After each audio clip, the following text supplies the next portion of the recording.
Hi friends, എല്ലാവർക്കും സുഖമാണോ? എല്ലാവരും സുഖമായിട്ടിരിക്കുന്നെന്ന് വിശ്വസിക്കുന്നു കേട്ടോ. ഞാനിന്ന് പറയാനായിട്ട് പോകുന്നത്, നമ്മൾ ഓരോരുത്തരും എന്തെങ്കിലും തരത്തിലുള്ള പ്രശ്നങ്ങൾ അനുഭവിക്കുന്നവരാകാം.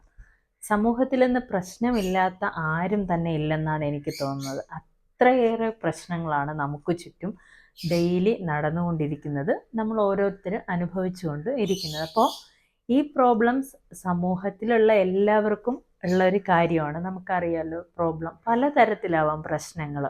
ഒന്നുകിൽ നമുക്ക് ശാരീരികമായിട്ടും മാനസികമായിട്ടും സാമ്പത്തികവും കുടുംബ പ്രശ്നങ്ങളും, അങ്ങനെ പ്രശ്നം എന്ന് പറയുന്നത് ഇന്ന് പല തരത്തിലാണ് പ്രശ്നമുള്ളത്. അപ്പോൾ ഈ പ്രശ്നങ്ങളെല്ലാം പണ്ട് നമുക്ക് പറയാനായിട്ട് അയൽക്കാരും വീട്ടുകാരും കൂട്ടുകുടുംബവും ഒക്കെ ആയിട്ടും ഒരുപാട് സംസാരിക്കാൻ അവസരങ്ങൾ, ഫ്രണ്ട്സ് ഒക്കെ ഉണ്ടായിരുന്നു. പക്ഷേ ഇന്ന് ആർക്കും ഒന്നിനും സമയമില്ല. ഒരാളുടെ പ്രശ്നം കേട്ടോണ്ടിരിക്കാൻ ആർക്കും സമയമില്ല, അതിനുള്ള സൊല്യൂഷൻ പറഞ്ഞു കൊടുക്കാൻ ആർക്കും സമയമില്ല. എല്ലാവർക്കും തിരക്കാണ്.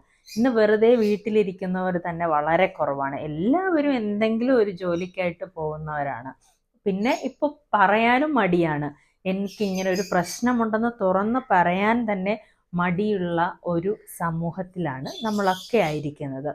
പക്ഷേ ഈ പ്രശ്നവും വെച്ചുകൊണ്ട് എങ്ങനെയാണ് നമ്മൾ സമാധാനത്തോടെ മുമ്പോട്ട് പോകുന്നത്? അതും വലിയൊരു ക്വസ്റ്റ്യൻ തന്നെയാണ്. അപ്പം നമ്മുടെ പ്രശ്നം സോൾവ് ആയാൽ മാത്രമേ നമുക്ക് സമാധാനമായിട്ട് നമ്മുടെ ലൈഫ് മുന്നോട്ട് കൊണ്ടുപോകാനും പറ്റത്തുള്ളൂ. അപ്പോൾ നമുക്ക് എന്ത് ചെയ്യാം? ആരാണ് നമ്മെ ഹെൽപ്പ് ചെയ്യാനുള്ളതെന്ന് നോക്കാം.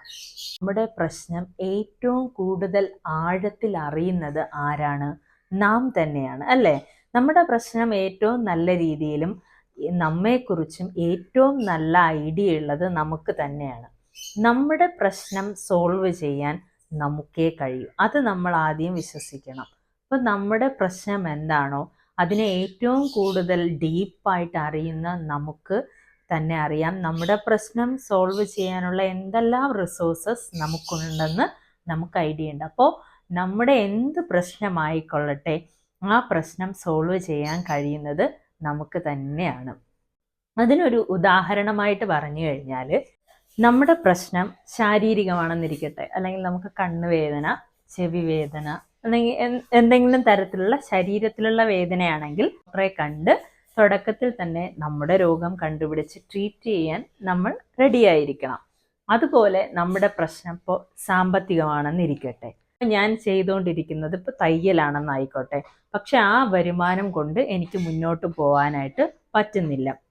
പക്ഷേ എനിക്ക് എംബ്രോയിഡറി വർക്ക് കൂടെ അറിയാവുന്നുള്ള ആളാണ്. എംബ്രോയിഡറി വർക്ക് കൂടെ ലഭിക്കുന്ന ഓർഡറുകൾ എടുക്കുകയോ അങ്ങനെ നമുക്ക് ചെയ്യാം. കഴിവുണ്ട് എന്ന് കറക്റ്റായിട്ട് അറിയുന്നത് നമുക്കാണ്. അപ്പോൾ എന്ത് പ്രശ്നം തന്നെ ആയാലും, ഇപ്പോൾ മദ്യപാനം ഒരു പ്രശ്നമാണ്. അപ്പോൾ ഞാൻ മദ്യപിക്കുന്ന ആളാണെങ്കിൽ ഈ എഡിഷൻ സെൻറ്ററിൽ പോകാൻ തയ്യാറാണ്. അപ്പോൾ തയ്യാറായിട്ട് വന്നു കഴിഞ്ഞാൽ, അപ്പോൾ എൻ്റെ കൂട്ടുകെട്ട്, എൻ്റെ ചുറ്റുപാടാണ് എനിക്ക് പ്രശ്നമാണെങ്കിൽ, ഞാൻ എന്ത് ചെയ്യണം? കുറച്ച് ദിവസം ഈ ചുറ്റുപാടിൽ നിന്നൊക്കെ മാറി മറ്റൊരിടം തേടണം. അപ്പോൾ എന്ത് കാര്യത്തിനായാലും ഏത് പ്രശ്നത്തിന് തന്നെ ആയാലും ഉത്തരം കണ്ടെത്താൻ നമുക്ക് കഴിയും. നമുക്കേ നമ്മുടെ പ്രശ്നം കൂടുതലായിട്ട് അറിയൂ.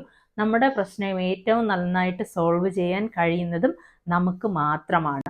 ഇല്ല എന്നുണ്ടെങ്കിൽ മാത്രമേ നമ്മൾ ഒരു പ്രൊഫഷണൽ ആയിട്ടുള്ള കൗൺസിലറിനെ കാണേണ്ട കാര്യമുള്ളൂ. അപ്പം നമ്മുടെ പ്രശ്നം നമ്മളെ കൊണ്ട് ഒട്ടും സോൾവ് ചെയ്യാൻ കഴിയില്ല എന്ന് പൂർണ്ണമായിട്ട് ഉറച്ചു നിൽക്കുന്നവരുണ്ട്. അങ്ങനെയുള്ളവർ ഉറപ്പായിട്ടും കൗൺസിലറിൻ്റെയും പ്രൊഫഷണൽസിൻ്റെയും സഹായത്തോടു കൂടെ നമ്മുടെ പ്രശ്നം സോൾവ് ചെയ്യണം. എന്ത് ചെറിയ പ്രശ്നമായിക്കോട്ടെ, ചെറിയൊരു മറ്റൊരാളോടുള്ള ഒരു ദേഷ്യം പോലും നമ്മുടെ മൈൻഡിൽ വെച്ചുകൊണ്ട് നമ്മൾ ആയിക്കഴിഞ്ഞാൽ നമുക്ക് സമാധാനമായിട്ടിരിക്കാൻ പറ്റില്ല. അപ്പോൾ ലൈഫ് എപ്പോഴും നമ്മൾ ഹാപ്പിയും സമാധാനവും ആക്കണമെങ്കിൽ നമ്മുടെ പ്രോബ്ലംസ് എല്ലാം കളഞ്ഞ് നമ്മൾ നല്ല ഫ്രീ ആയിരിക്കണം.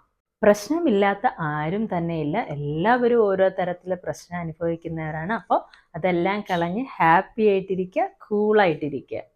ബൈ.